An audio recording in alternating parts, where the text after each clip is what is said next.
कभी पापा की प्यारी बेटी थी मैं, बातों में हंसी और आंखों में सपने थे। घर बदला नाम बदला पर दिल तो अब भी वही है, जो आज़ाद उड़ना चाहता है, थोड़ा गुनगुनाना चाहता है और थोड़ा सा खिलखिलाना चाहता है। बस थोड़ा थोड़ा सा खुद को पाना चाहता है, खुद के साथ एक हसीन लम्हा बिताना चाहता है। ग्रो अप योर लाइफ में आप सबको श्वेता का प्यार भरा नमस्कार। लास्ट वीडियो मैंने जहाँ से छोड़ी थी ये उसके आगे की रिकॉर्डिंग है। पूजा ख़त्म होने के बाद किचन की हालत बहुत बुरी हो रखी थी, मैंने उसकी क्लीनिंग की। ये डीप क्लीनिंग नहीं थी, बस चीज़ों को उठाकर अपनी अपनी जगह पर वापस रख दी, ताकि जब दोबारा किचन में घुसूँ तो मुझे बहुत अधिक एफर्ट लेने की ज़रूरत ना हो।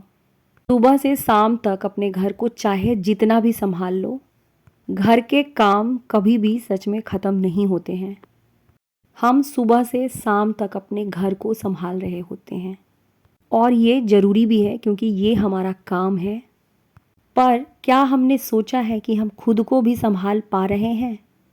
घर के कामों का कभी भी कोई फुल स्टॉप नहीं होता है, इसलिए ये ज़रूरी है कि हम अपनी एनर्जी और टाइम को स्मार्टली मैनेज करें।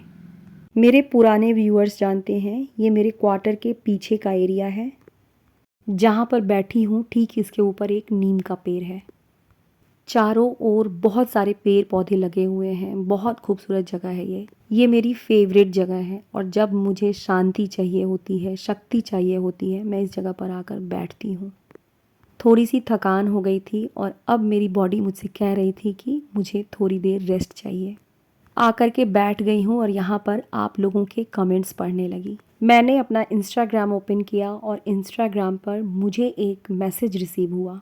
ये मैसेज है सरस्वती ढालिया का। हम में से एक है और इनकी लाइफ में भी मुश्किलें कम नहीं हैं। एक चीज़ जो इन्हें हमसे अलग करती है वो है इनकी पॉजिटिव सोच। इन्होंने लिखा है कि मैंने अपनी ज़िंदगी की नई शुरुआत कर ली। आपके मार्गदर्शन से इस बार करवा चौथ पर मैं घर पर ही मेहंदी की शुरुआत कर रही हूँ, एक कदम प्रगति की ओर। ये फाजिल्का पंजाब से है। बहुत मुश्किलें हैं इनकी लाइफ में, पर्सनल बातें हैं, मैं शेयर तो नहीं करूँगी। बहुत मुश्किलें हैं इस जीवन में, लेकिन जिसने थोड़ी सी भी हिम्मत की, आज जहाँ है उससे एक कदम आगे ही रहेगा। घर के कामों के साथ साथ एक स्किल अपने आप को बेहतर बनाने के लिए, अपनी लाइफ को बेहतर बनाने के लिए हम सबको सीखना ही है। थोड़ी देर गुनगुने पानी में नमक डाल करके यहाँ पर रिलैक्स किया मैंने। स्किल सीखने का मतलब ये नहीं होता है कि हमारा वक्त बुरा है और ये बुरे वक्त में ही हमारा साथ देगा। लाइफ की किसी भी मोड़ पर जब हम नए स्किल्स को सीखते हैं, यही स्किल्स हमारा सपोर्ट सिस्टम बनता है। ब्रेकफास्ट में मैंने पोहा बना लिया था और अब लंच की तैयारी कर रही हूँ। आज लंच में मूंग दाल का तड़का और जीरा राइस बनाने वाली हूँ। बड़ा ही सिंपल तरीका है, लेकिन इस तरीके से बनाने से तड़का टेस्टी बनता है। 3-4 घंटे के लिए पहले मैंने मूंग दाल को फुला लिया था। अब नमक, हल्दी, तेज़पत्ता और खड़े गरम मसाले डाल करके इसे बॉईल कर दूंगी। 3 सीटी मैंने इसमें लगाई है। क्यों सीखनी चाहिए हमें नई स्किल? एक सिंपल सा उदाहरण है। हम सब की लाइफ में कोई ना कोई परेशानी है ही। किसी को अकेलापन है, किसी की फैमिली टॉक्सिक है, किसी को स्ट्रेस है, समय के साथ खुद पर भरोसा ख़त्म होते जा रहा है। बहुत सारे प्रॉब्लम्स से हम सब जूझ रहे हैं और हमें कोई समझने वाला नहीं है। हम अंदर ही अंदर घुटते चले जा रहे हैं और बिल्कुल समझ नहीं आ रहा है कि आखिर इस घुटन से निकलूं कैसे। कभी कभी तो ऐसा होता है कि बहुत से काम पड़े रहते हैं, लेकिन हिम्मत ही नहीं होती कि किसी काम की शुरुआत करूं। इस जगह पर एक नई चीज़ हमारी पूरी ज़िंदगी को बदल सकती है और वो है कुछ नया सीखना। जब हम नई चीज़ सीखते हैं तो हमारा दिमाग पुरानी सोच और स्ट्रेस से बाहर निकलता है। साइंस कहता है कि जब भी हम कुछ नया सीखते हैं तब हमारे ब्रेन में डोपामिन रिलीज़ होता है। ये एक हैप्पी हार्मोन है जो हमारी स्ट्रेस को, निगेटिविटी को कम करता है, हमारा फोकस इम्प्रूव करता है, हमारा माइंड एक्टिव करता है। ऐसे में हमारे पास सोचने का नया रीज़न होता है और हमारा अकेलापन, स्ट्रेस धीरे धीरे ख़त्म होने लगता है। हमारी नई स्किल हमें एक आइडेंटिटी देती है कि हम सिर्फ एक होम मेकर ही नहीं बल्कि एक लर्नर भी है। ये सोच ही इतनी पॉजिटिव होती है कि अंदर से एक नया कॉन्फिडेंस आने लगता है। तो चाहे वो इंग्लिश बोलना सीखना हो, एक छोटा सा भजन ही क्यों ना सीखना हो, यूट्यूब पर वीडियो बनाना सीखना हो, डांस, पेंटिंग, कुकिंग या कोई भी ऑनलाइन कोर्स हो, कुछ भी सीखिए, क्योंकि हर एक नई स्किल के साथ हम अपने आप को नया बना रहे हैं, अपना एक नया वर्जन पैदा कर रहे हैं जो मजबूत है और खुद के लिए जीना जानती है। बहुत इम्पॉर्टेंट पॉइंट है। 40+ में आकर के मैंने इस बात को रियलाइज़ किया, सीखा, हमारी खुशियों की बागडोर हमेशा हमारे हाथों में होनी चाहिए। मैं तो खुद भी एक ऐसी पर्सनालिटी थी जिसकी खुशियों की बागडोर हमेशा दूसरों के हाथों में रहती थी। दूसरे मेरे साथ कैसा व्यवहार कर रहे हैं, इस पर मेरी खुशी और मेरी मेंटल पीस टिकी हुई थी। मैंने सीखा है और चाहती हूँ कि मेरी सारी ऑडियंस भी सीखे। साफ शब्दों में दूसरे जाएं तेल लेने, मेरी खुशी मेरे हाथों में है। जब हम अपनी खुशी को दूसरों पर छोड़ देते हैं कि सामने वाला व्यक्ति आकर के मुझसे प्यार से बात करेगा तब मैं खुश हो जाऊंगी, जब कोई मेरे काम को एप्रिसिएट कर देगा तब मैं खुश हो जाऊंगी। जब हम अपनी खुशियों के लिए दूसरों पर डिपेंड करते हैं, वो क्या सोचते हैं, वो क्या कहते हैं, मुझे कितना समझते हैं, तब हम अपने पावर को उनके हाथों में दे रहे होते हैं। अपनी जिम्मेदारी खुद लो। खुशी कोई गिफ्ट नहीं है जो कोई हमें दे देगा तभी हम खुश होंगे। खुश रहना एक चॉइस है जिसे हम हर दिन चुनते हैं, अपनी छोटी छोटी खुशियों में खुश होकर। एक रिसर्च है, मैंने पढ़ा था, इसकी स्क्रीनशॉट भी मैंने ली थी, लेकिन फ़िलहाल मुझे मिल नहीं रही है। मिलने पे मैं इसे कम्युनिटी पोस्ट में लगाऊंगी। रिसर्च ये है कि जो लोग भी सेल्फ केयर करना जानते हैं या करते हैं, वो लोग औरों के मुकाबले में हालात चाहे जितने भी बुरे हो, खुश रहना सीख जाते हैं। हमने तो खुद ही फील किया है कि जिस दिन हम सिर्फ नेल पेंट ही लगा लेते हैं, उस दिन बार बार अपने हाथों को और पैरों को देखने का मन करता है। छोटी ही सही, लेकिन ये भी तो खुशी का एक कारण है। सेल्फ टाइम और सेल्फ केयर हमारी खुशी का एक जरिया है।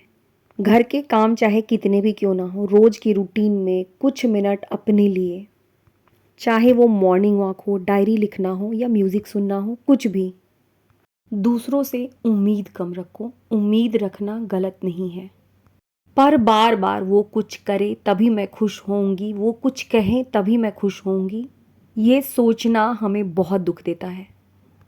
अपनी पसंद का काम करना, छोटा काम ही सही, लेकिन जब हम अपनी पसंद का कोई भी काम शुरू करते हैं, हमारी फीलिंग खुद ब खुद बदलने लगती है। उस काम को करके हमें अच्छा महसूस होने लगता है। आज चाहे हमारे जैसी भी हालात हों, फैमिली मेम्बर्स या आस पड़ोस के लोग चाहे जितने भी टॉक्सिक हो, अपनी खुशियों को बनाए रखने के लिए जो भी पॉसिबल है, जितना भी पॉसिबल है, उसकी शुरुआत हमें ही करनी होगी। यही छोटी छोटी चीज़ें हमारी लाइफ को इम्प्रूव करेंगी। थोड़ी सी अपनी रेसिपी के बारे में भी बता दूं, क्योंकि मेरी बहुत सी ऑडियंस हैं जिनका कमेंट आने लगता है कि दी आपने जो बनाया है उसके बारे में भी बता दिया कीजिए। तड़का बनाने के लिए मैंने घी में जीरा, हरी मिर्च, लहसुन और प्याज का छौंक लगा दिया, और प्याज जब थोड़ी सी भुन गई है उसके बाद उसमें मैंने टमाटर और मेरे घर में जो भी डेली यूज़ के मसाले थे, धनिया पाउडर, हल्दी पाउडर, जीरा पाउडर, गोल मिर्च पाउडर, इन सभी मसालों को प्याज को भुनने के बाद डाल दिया था। इसके बाद मैंने प्याज को ढककर पका लिया। कंपैरिजन, खुद को दूसरों से कंपेयर करना बंद करना होगा। कंपैरिजन एक ऐसी चीज़ है जो अंदर से हमें खोखला कर देती है, हमारी पूरी शक्ति को नष्ट कर देती है। हमारी सेल्फ स्टीम, हमारा सेल्फ ग्रोथ, हमारी इनर पावर सब कुछ ख़त्म कर देती है। कई बार हमारे फैमिली मेम्बर्स ही हमारा कंपैरिजन दूसरों से करने लगते हैं। उसे देखो कितना अच्छा काम करती है, घर और बाहर दोनों अच्छी तरीके से संभाल लेती है, दिखने में भी सुंदर है और काम भी बहुत अच्छे से करती है। इसके अलावा न जाने कैसी कैसी बातें होती हैं जो हमें हर रोज़ सुनने को मिलती है। दूसरों की बातों पर, उनके शब्दों पर हमारा कंट्रोल बिल्कुल नहीं है, लेकिन हमारा कंट्रोल हम पर है कि इन बातों को हम किस तरीके से एक्सेप्ट करते हैं।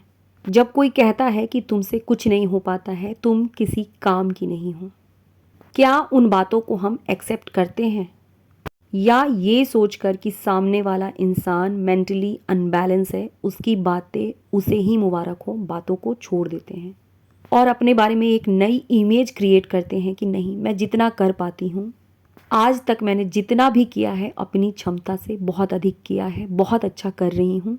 मैं जो हूँ जैसी हूँ, आई एक्सेप्ट माई सेल्फ। जब कभी भी हम अपनी ज़िंदगी को दूसरों से कंपैरिजन करने लगते हैं तब हम अपनी खुशियों को कम कर लेते हैं।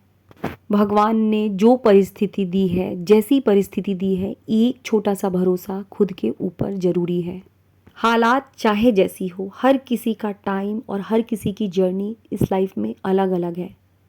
हमें अपनी छोटी छोटी खुशियों पर फोकस करना है, अपनी लाइफ के छोटे छोटे प्रोग्रेस को एंजॉय करना है।